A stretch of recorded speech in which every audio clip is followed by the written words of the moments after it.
So I'm looking at the temple as the model for the house. Now, of course, I kind of introduced the concept last night and began to share. I can't express to you how important this topic is.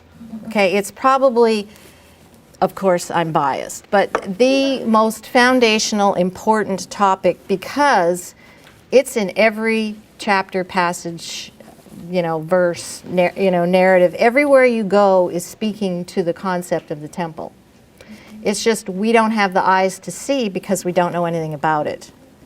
So my goal this year is to encourage people to begin to learn as much as you can. Now, of course, you got to start with the physical.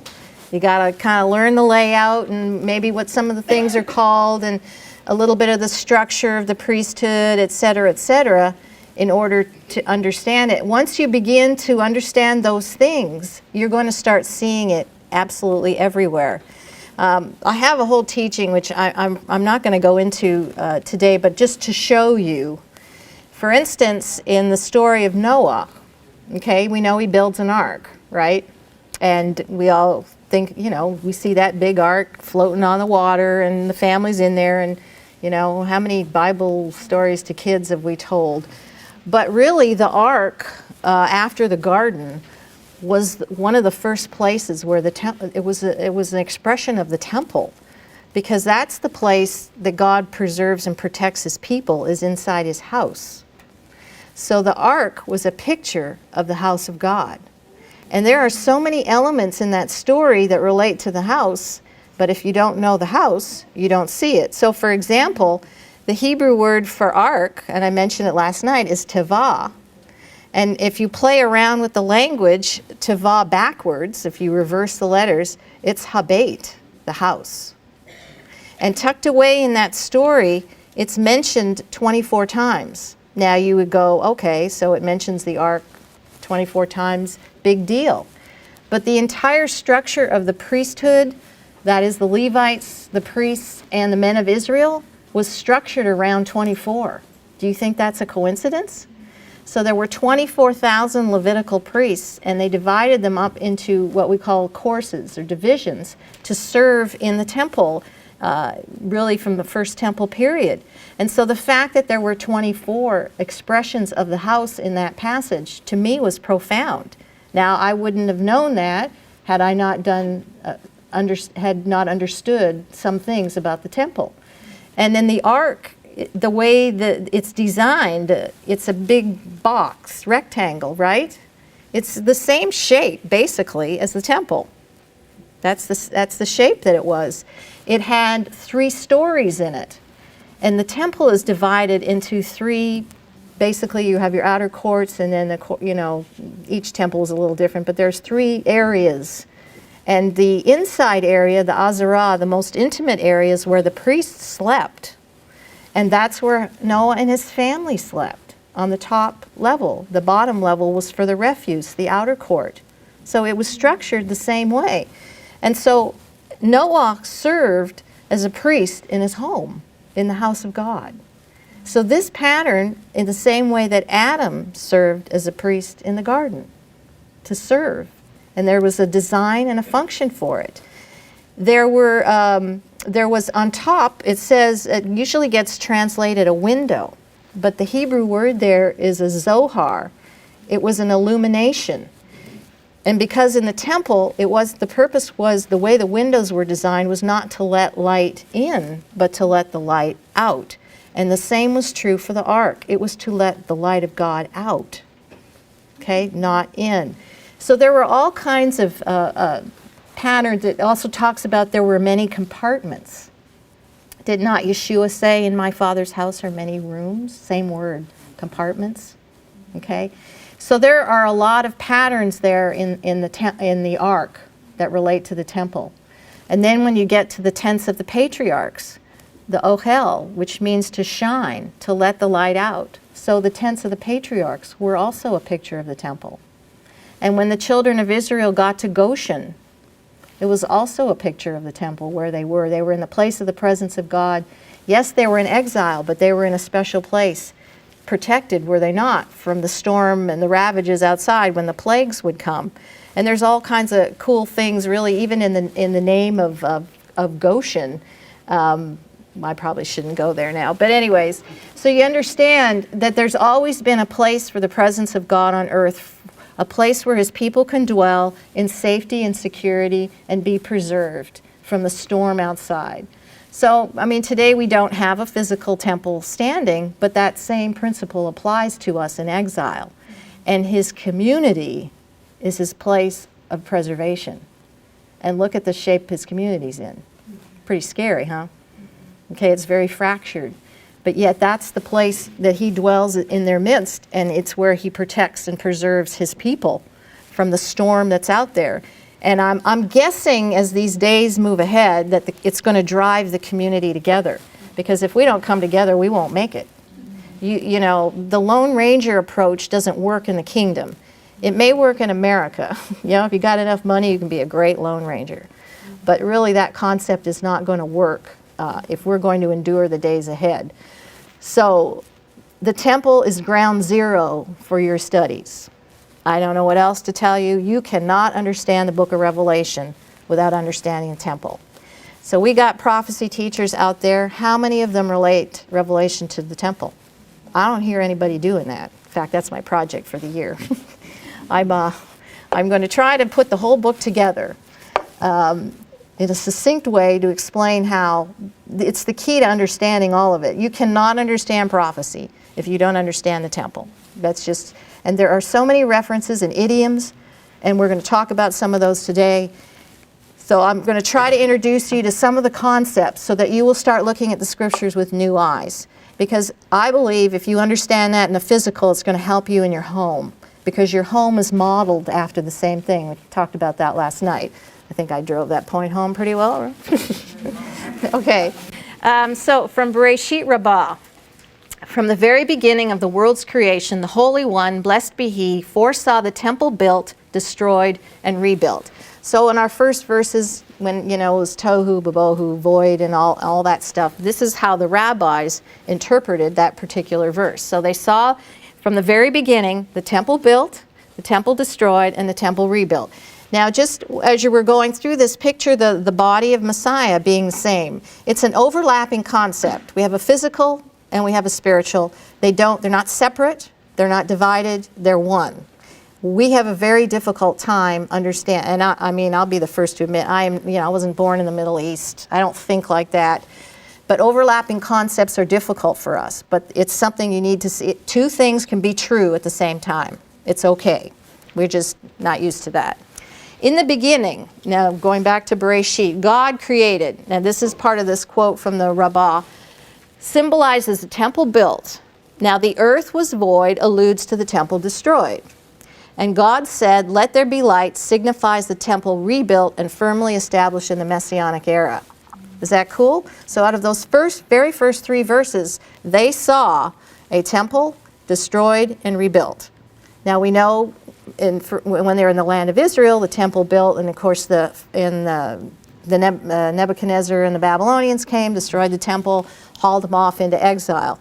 But they understood the temple would be rebuilt. That's what kept them going in exile, that they would return and the temple would be rebuilt. And it was it not? So they go back under Ezra and the men of the Great Assembly, they rebuild, Nehemiah, all that stuff. And the temple expands and grows, and we get to the time of Herod to its greatest extent, and then what happens? The Romans come, 70 Common Era, temple is destroyed. They go into exile, which is where we are today, but they know the temple will be rebuilt. Not only the physical temple, but the spiritual temple. The B'nai Elohim, the sons of God, will rebuild the temple, and the body will be one again. Both exist at the same time. So these are just a few examples, okay? This is not the whole enchilada, okay? I'm just giving you a few things to think about in terms of the temple. So as I mentioned last night,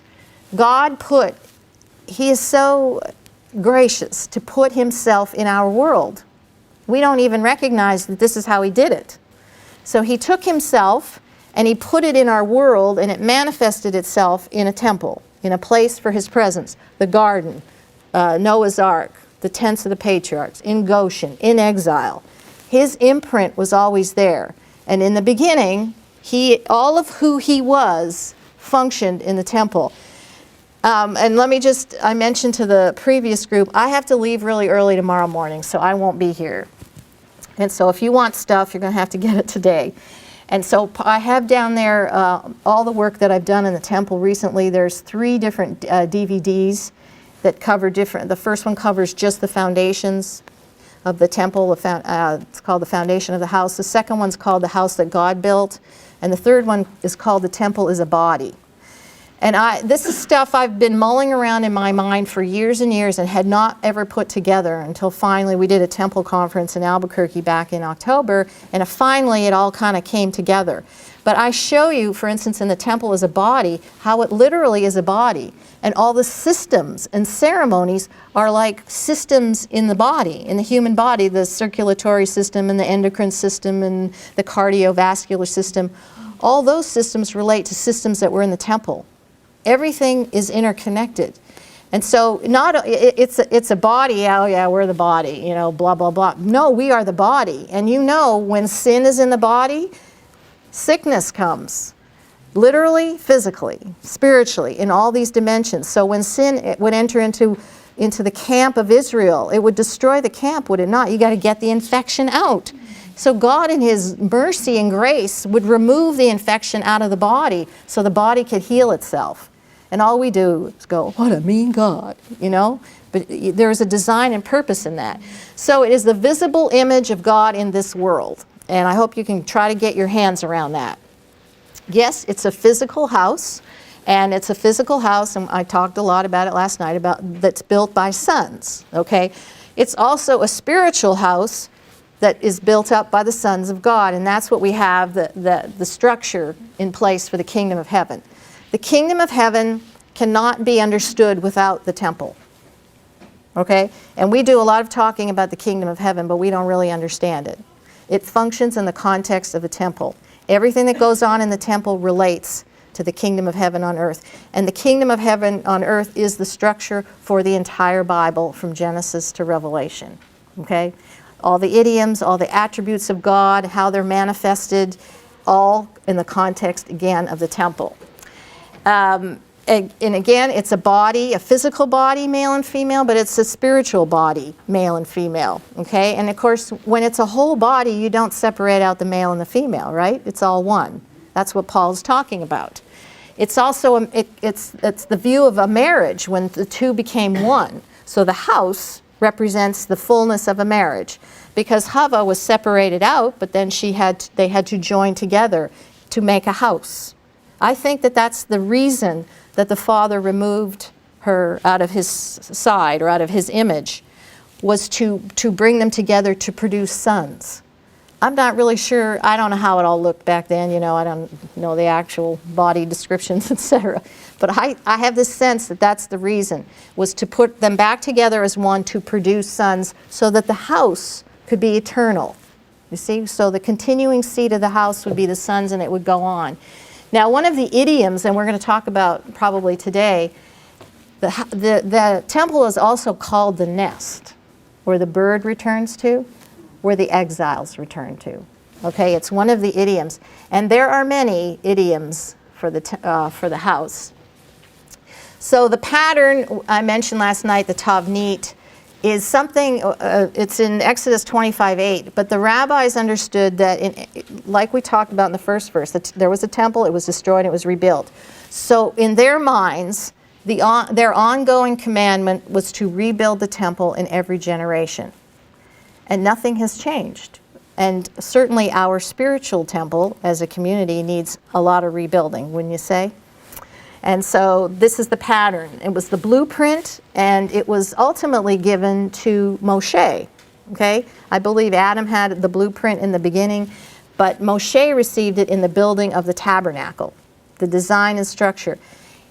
It's hard to process, but directly from the mind of God to Moshe were the instructions on how to build his house, because his house represented him. Okay?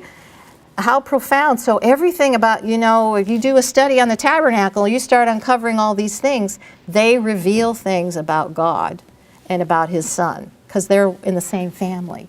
They're one and the same. Okay? So the more you study it, the more, and people, there's books written, tons of books written on the tabernacle and all the imagery. But go back and reread these with a different mindset and see what you see, and think of it in the context of the house. And it's hard at this point to really capture the correct design. Okay, I mean, we go back, the Rambam had designs, Rashi, people have different designs. We can't really understand the house because it's always a flat picture. Here's the courtyards down here, and the holy place is up here, and in there is this, and it's just always flat. We don't have a three-dimensional view of how it functioned. I think that would be a really great theme park. You know what I mean? You could go in, and there's and I know there, if you go down south in Israel to Timnah, there's a tabernacle out there. But I mean, a real temple. When you go to Jerusalem, how many of you have been to Jerusalem? Okay, a good number of you. That wall there, that's a big wall, right?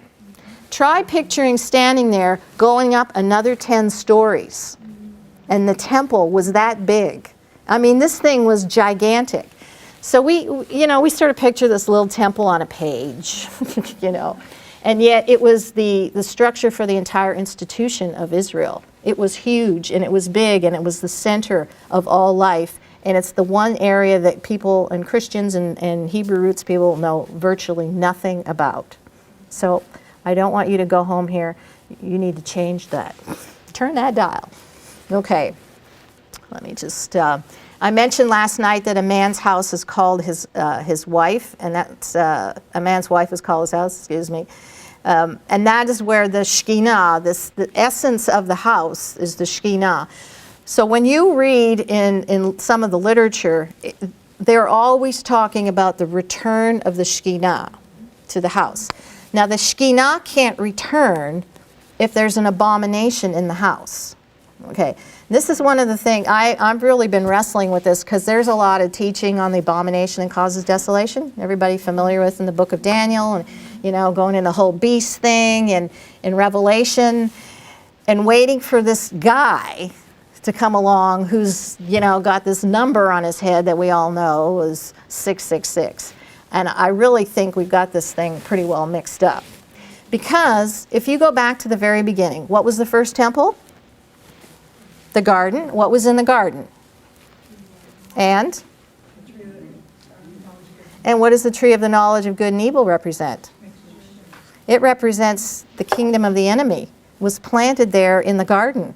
I mean, we can't, that's not, it's not processing well. But really in the garden was the first place of the abomination that causes desolation, was in the garden. So always, the Shekinah can't return until that abomination is gone. And that's not going to happen until all things are put under his feet and the enemy is destroyed. Because that enemy, this is its domain, unfortunately, and you can see it. So then when you go, into Noah's Ark, and you might not see this imagery, but the Shekinah was associated with the dove. So the dove was in the ark, but there was another abomination in the ark. Does anybody know what it was? The raven. Okay, what a raven, those are like vulture type birds that eat flesh. Okay, so that picture in Revelation of eating the flesh of kings, that's the abomination that causes desolation. And then you go into the tents of the patriarchs. What two sons do we have with Abraham? And so we have the abomination in the family of Ishmael, in the tent of the patriarchs. And then we move on, the next bunch of sons, Jacob and Esau. Esau, who's like the king enemy, a picture of Amalek, the eternal enemy of the Jews in every generation. So you see how this just continues to happen? I mean, Herod's temple, and I call it his, he built it to its fullest extent. But it was a mess. It was filled with graft and bribery. It was like as corrupt as it ever gets. The high priesthood had been destroyed. So we've never really had a period in which the enemy hasn't been doing his business, in the context of the place of the people of God. So it is actually kind of a miracle that he's managed to keep us all intact, isn't it? So we see that enemy destroyed in the book of Revelation finally.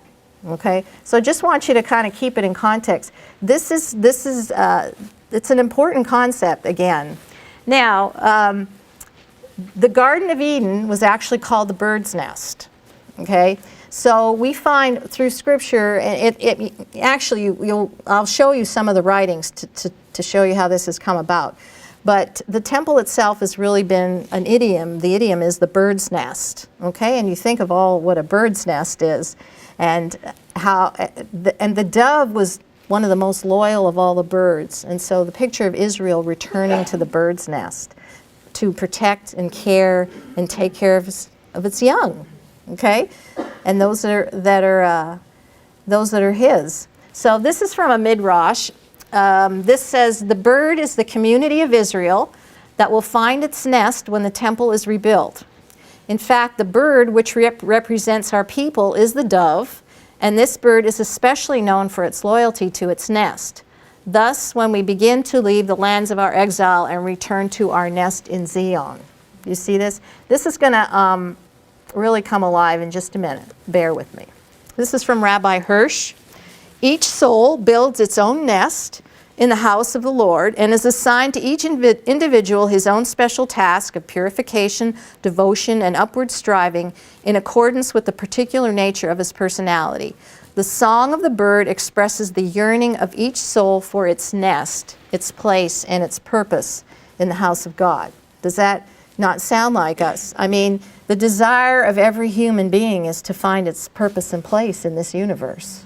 I mean, and when you actually get it, wow, you know, your life has been fulfilled. I think we can say, take me now, Lord. I know my purpose. I know what I'm here for. I meet more people who are more frustrated in this area of their lives, especially as you get older. I don't know, about in my sort of mid to late 50s, I just kind of went, why am I here, Lord? You know, you go, what am I going to leave? I want to leave a legacy for my children. And I want my character to have counted and mattered in this world. I want to leave something behind that has value. And so I think people are really struggling with this. But you only find your value in the context of the kingdom, in the context of one another. We live in America, you know, we're supposed to rise and be the creme de la creme, you know, and all our influences are about one person rising up and being great and making lots of money and being really influential. But this is exactly opposite of the kingdom. It's to find your place amongst the people where you serve and you do what God has called you to do, and then the kingdom is built. Okay? So this might be for someone here. Do not get discouraged because the Lord has his time. And let me just mention, you know, I'm up here teaching, but I studied and raised a family and ran businesses and did all kinds of stuff for 35 years. I was in what I call the trenches, doing it and wondering, Lord, what is the point of all this? With masses of notes, 35 years, can you imagine? Of volumes of binders of study on shelves going, nobody cares. But, you know, is it for him or is it for me? And at the time, I had to go through the stuff where he took out of me the things that were interfering with what he wanted to do. He had a time appointed in which I was now to go out and teach. But, you know, I had to go through the crucible in order to be able to do this. I was not one he raised up in their 20s, you know, to be a Daniel, to go out there. He waited until I was 60. Thanks a lot. I don't know how much time I got left, but I figure I got to make it good. And so it doesn't matter how old you are. It just matters that you're doing what he called you to do. And if you're doing it by the day you die, you know, hallelujah. So be encouraged and be patient and let him raise you up. And you seek his face on this so that he will reveal to you what you've been called to do, because everybody has a place in the house. You know, I don't know, sweeping the courtyards, maybe. As long as I don't have to clean the altar, I'm good. I don't really clean my house all that well. So I probably would, yeah. What is the song of the bird? It's from a rabbinic source. I don't really want to go into it. It's just, they identified, and it comes from the Song of Songs, probably chapter 1 through 3 in there. But the bird singing to return to her nest is basically what they're talking about. The temple is to serve as a spiritual nest for all humankind. The mountain of the temple, the compassionate one, will be firmly established as the heads of the mountains, and it will be exalted above the hills, and all the nations will stream to it. So we know the house, it's the house of prayer for all nations. All nations. It will be the chief on the chief mountain for all of the earth when all the nations will stream. So it is the most important house on the planet. Your home is just patterned after that house. Again, the more you learn about it, the more your house will grow and expand. Now, not necessarily, I'm not saying you all got to go out and have more children, you know. Spiritual children, yes. That's how your house expands.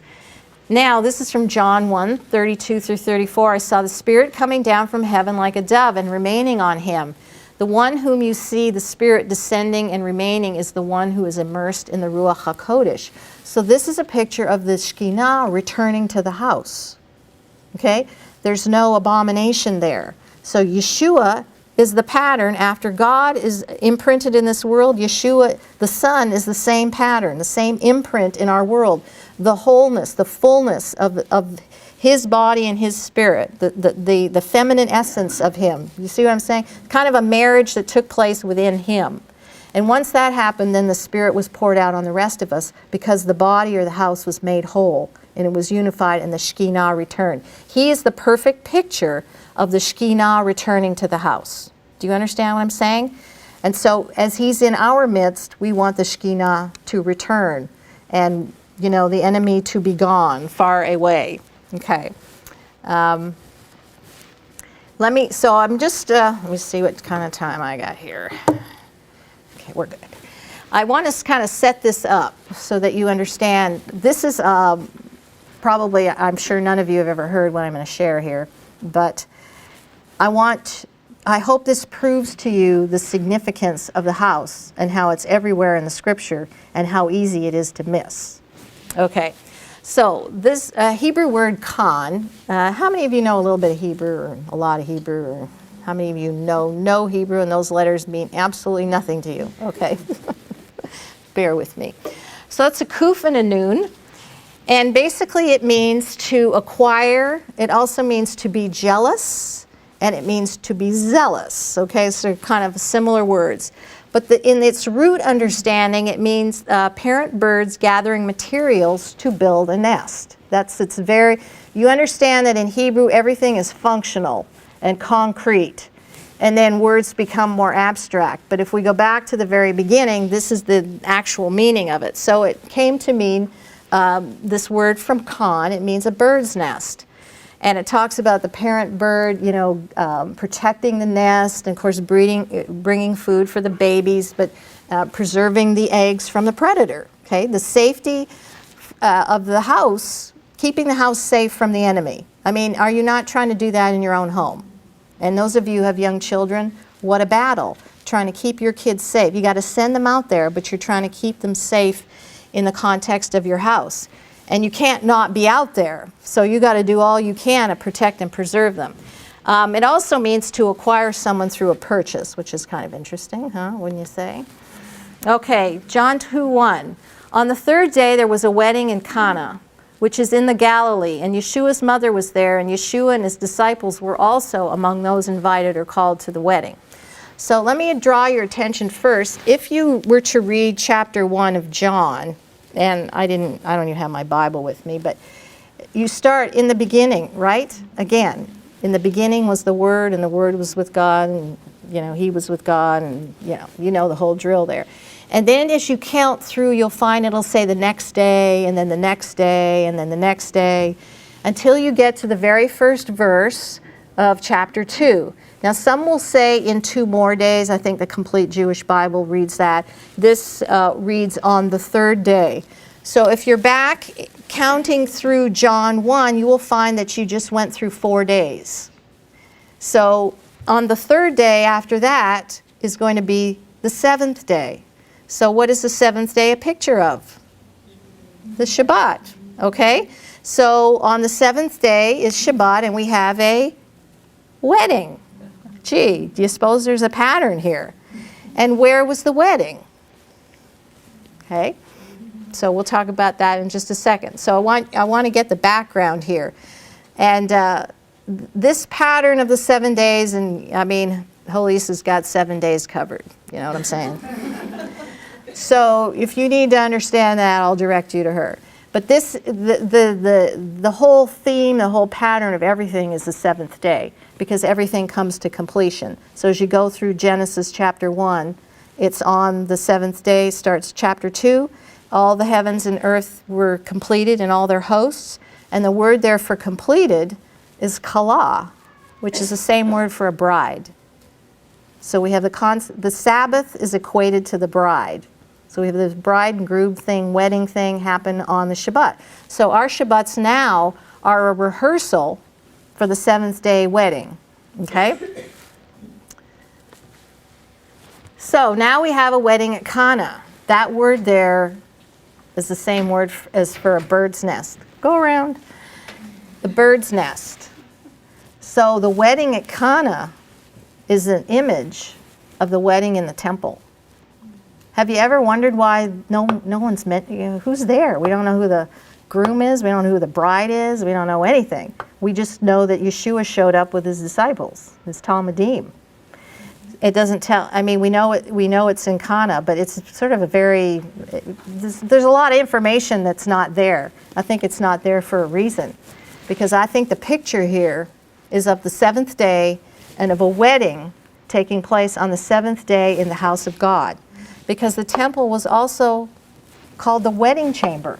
It was another idiom for the temple, the honeymoon chamber, the wedding chamber. It's where the bride and the groom would become one. Because the temple is an imagery of the male and female becoming one, of a house becoming one and producing seed and bringing forth the next generation of the kingdom. Do you see how all this is just this reoccurring pattern? And so here we have, on the seventh day, we have a wedding at Cana in that place, in the bird's nest. And this is a quote, now this is from the Zohar. I don't recommend going here, but just I pulled this out. And it is there that the Messiah will reveal himself in the light of the bird's nest. And then he will return to his place. And on that day, the whole earth will tremble, and the whole world will see that King Messiah revealed himself in the land of the Galilee. You think they sort of got it? Okay? So he reveals himself where? In the temple.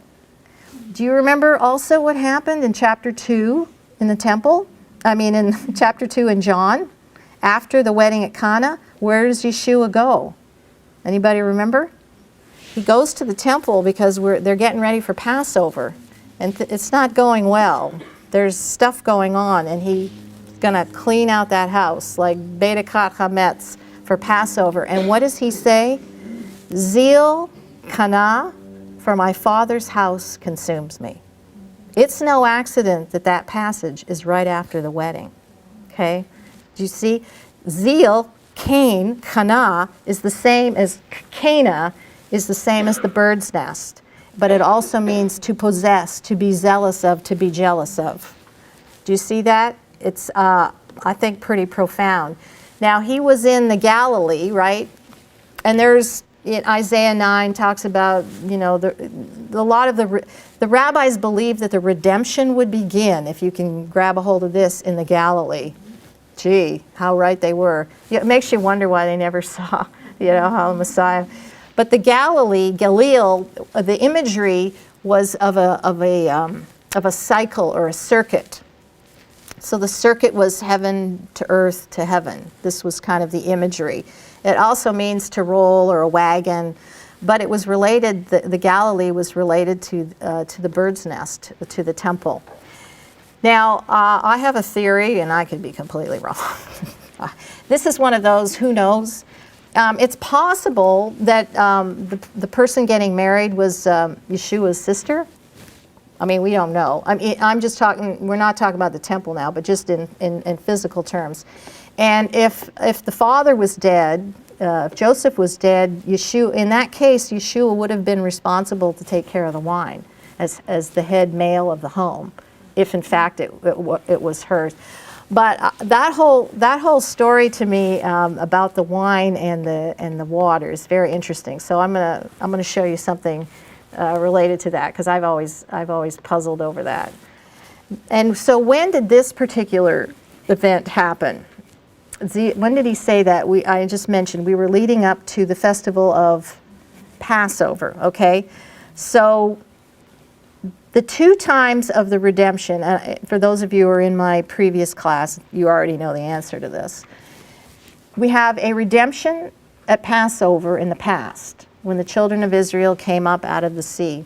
And let me just, I forgot to say this, but in the Song of the Sea, because some of you were in that particular class, but if you look closely into the Hebrew in that story, they describe when they're down in the sea as being a house. And I don't know if any of you have seen a Torah scroll for Exodus 15, but normally it's there's 3 columns, there's 42 lines in a Torah scroll. What this does is it takes that and it puts it in like a brick pattern, where there's a brick here and then one in the middle, because they believed that whole context of them passing through the sea was a picture of the sanctuary. So they structured the letters to look like a brick wall. Isn't that interesting? So again, in that redemption of coming through, the dry land was related to the redemption and the return to the land. So as they were passing through the dry ground, it was as though they were in the house. I mean, have you ever not wondered about that? I mean, we're talking mountains of water. It's standing up. You're going to tell me, we're talking what, 3 feet of mud or more? And yet the wind came, the Shekinah, the power of God, and dried it up so they could walk on dry ground. And so also, when you're reading in Scripture, dry ground is related to the redemption.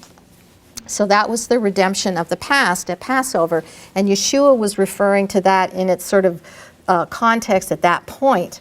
But the future redemption would take place at Sukkot, the fall season. The fullness of Sukkot is the meal, the harvest, the wedding banquet. Okay, so I say Sukkot because we have kind of 2 banquet things happening here.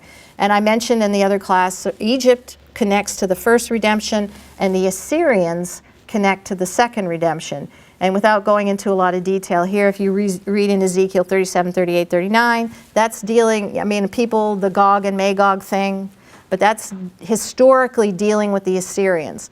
So the rabbis saw the Assyrians as the ones to defeat in the future, and Egypt was to defeat in the past. So here, what does Yeshua have to do? He's got to clean out the house, because there ain't going to be a marriage in the house if all this stuff is in there. So he goes, and that is his purpose in the second part of chapter 2, was to clean out the house. And this is connected to the first part, the wedding. Zeal for my Father's house consumes me. So there was all this weird financial stuff going on, and of course they had to buy their lambs, and you had to buy it from a certain place. Let's just talk extortion. How perfect. You go to a place, it's kind of like Obamacare, you got to buy it. So you go up to the temple and you got to buy this lamb and you got to buy it from this person, otherwise you can't make your sacrifice. What a deal. Who wouldn't like to have a total control over the marketplace? This was the case with Annas, the high priest. He was actually the godfather over Jerusalem, and all the high priests to follow were his relatives. He was instituted by the Romans and didn't follow the bloodline of our own, Aaron and his family. So they had to buy. They had to use certain coinage. Now, all the typical coinage of the day, the Roman and Greek coins, were a problem. That you couldn't. Actually, the Jews were not. They could not produce these coins, and of course, they had images on them, so they couldn't be there. And they couldn't have their own coinage, silver coinage, to do what they needed to do.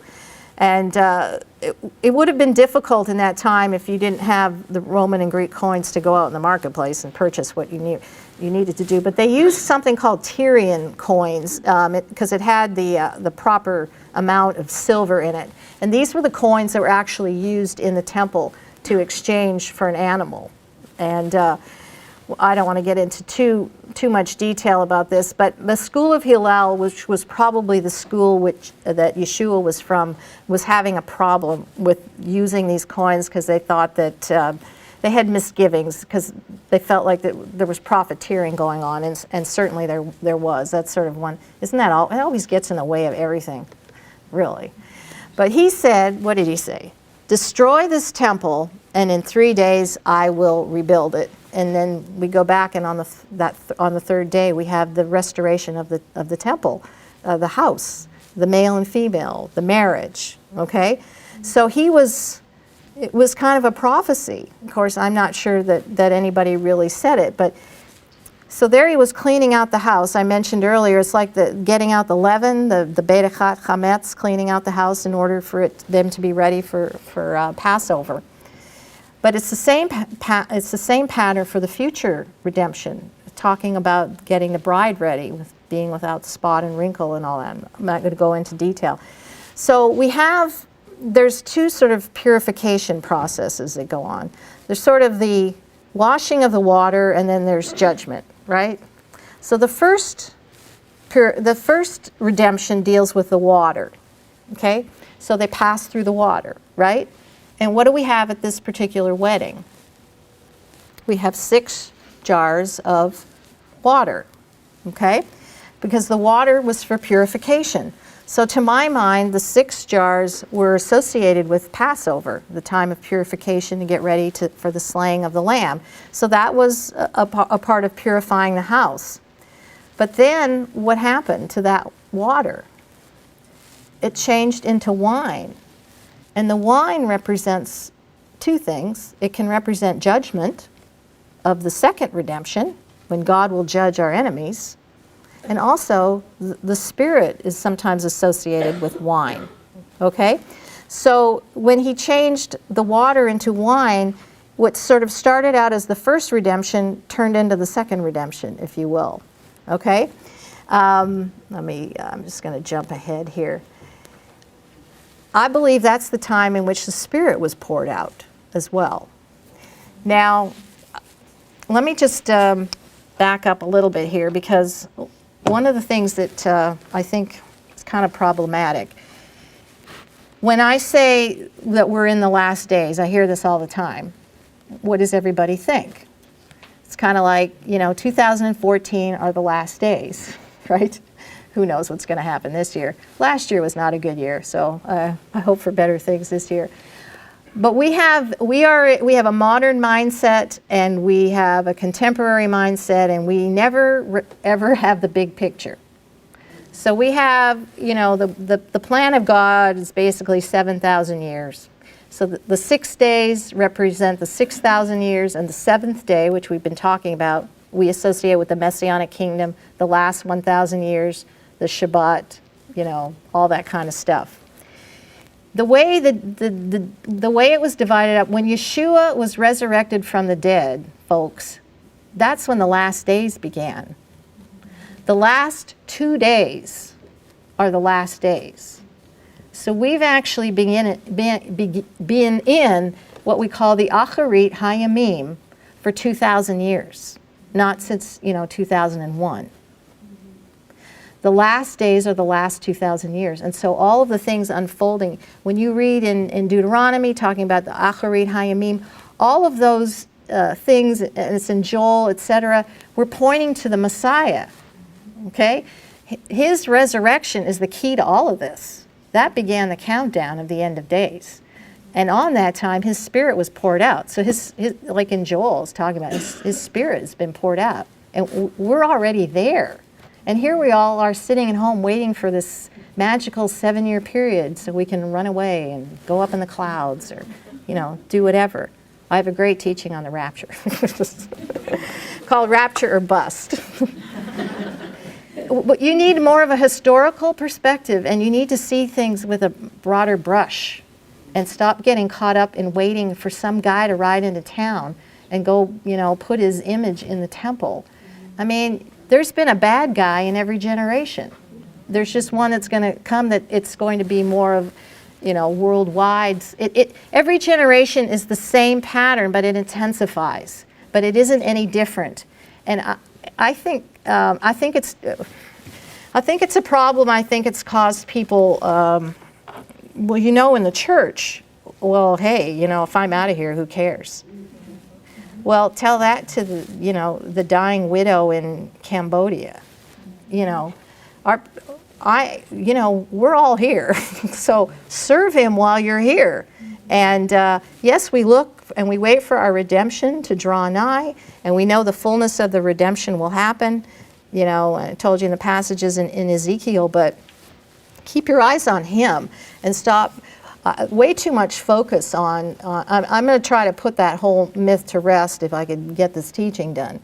But think of it in broader strokes here and understand that we're in the last days. Do you not think that time with Rav Shaul and the Roman Empire doesn't look exactly like now? And the other problem is because we're in America and none of us have experienced that kind of persecution. So suddenly we think it's all over because we're having to deal with it. There are countries been dealing with this stuff for a long time. I mean, go live in Russia when Lenin came on board and Stalin. Okay? You can't tell me they didn't think that those were the last days and that somehow, or even at the Holocaust. I mean, so I'm just trying to get you, stand back a little and put this baby into perspective. I don't know why I said all that, but hey, it was for somebody. So we have the concept of the wine as judgment, and the book of Revelation talks about that, doesn't it? And that, I think I have, let me see if I can find my, well, that was a good one too. Be not drunk with wine, but be filled with the Spirit. There's been an association between the Spirit and wine, and a false spirit or another spirit is usually alluding to somebody who gets drunk. It's a different spirit, not the Holy Spirit. Okay, let me find my, okay, Revelation 14:17. Another angel came out of the temple in heaven, and he too had a sharp sickle. Then out from the altar went yet another angel who was in charge of the fire. He called in a loud voice to the one who had the sharp sickle, use your sharp sickle and gather the cluster of grapes from the earth's vine, because they are ripe.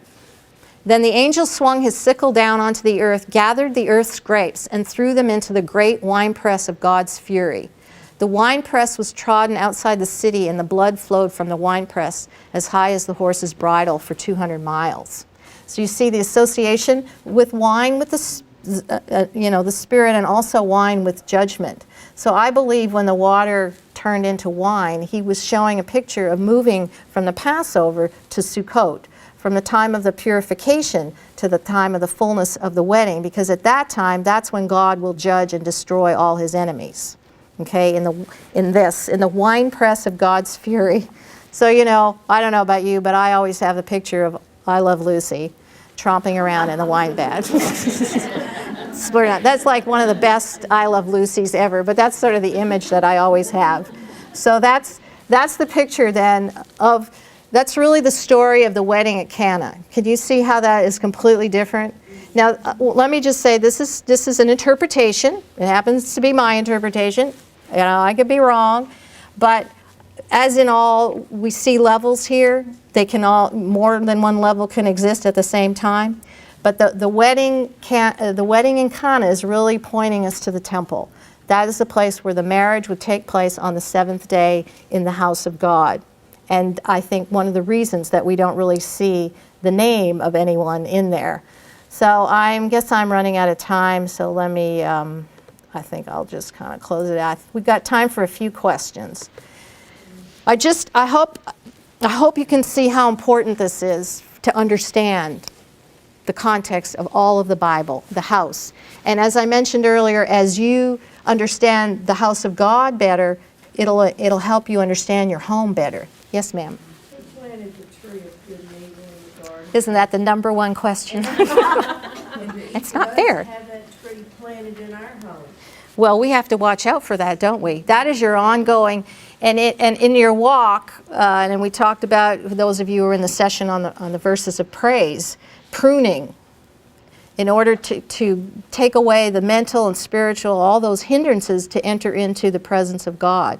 we have to be ever vigilant to keep that from coming into our house. I mean, that's that message of the house being swept clean and the 7 spirits coming back in there. That's your house. You know, when it's talking about the house built on the rock parable, all those are talking about the house. So that, back to your question, this is my theory, okay? I was not there, so I don't have the answer. But here's what I think. So God created everything, and then this person came before him in arrogance. Remember dealing with the Prince of Tyre, Lucifer? I believe that seed fell to the earth, fell to the garden, and took root when that sin of pride and arrogance against the living God. And that seed grew up before Adam and Eve were actually created. That's my theory. Sounds good, right?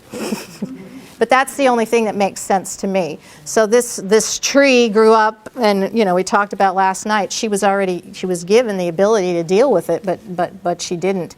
And trees in Scripture represent people and kingdoms. So in a sense, inside the house we have 2 kingdoms in conflict that exist from now till the end of time. 2 kingdoms in conflict. So your home it's going to be the same pattern in your home. You got to make sure that other kingdom doesn't come into your home. But you have the good book and you have the Spirit of God to keep that out. But you can't just say, oh, hey, I'm in, I'm good, that's it. You got to fight this battle till the day you die. Well, let me just say, timelines, you got to throw them out. We got way too many timelines. So, on such and such a date, someone's going to drive into town, park their chariot underneath in the Sanhedrin parking garage and, start hauling rocks up there and laying the foundation stone on, in 2017 on Nissan 14. You know what I mean? And then after that, 5 years later, so-and-so's coming. Stop with that stuff, because we don't know, and that's, again, Greek thinking, linear timeline. So, again, everything's overlapping concepts. I do believe that it will actually be rebuilt. And that's not... What's that? Well, it is absolutely in a way, but I trust the Father to deal with that one. Earthquake, who knows? I just, I think instead of trying to figure out who, what, where, when, and how, we keep our eyes there, we watch what's going on, and we pray.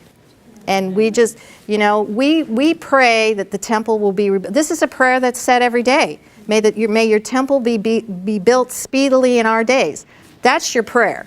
And so let him do the rest. And however he works it all out, it's good with me. Okay, I'm over time. So we will see you ladies all through the day. Blessings to you all. May you be transformed.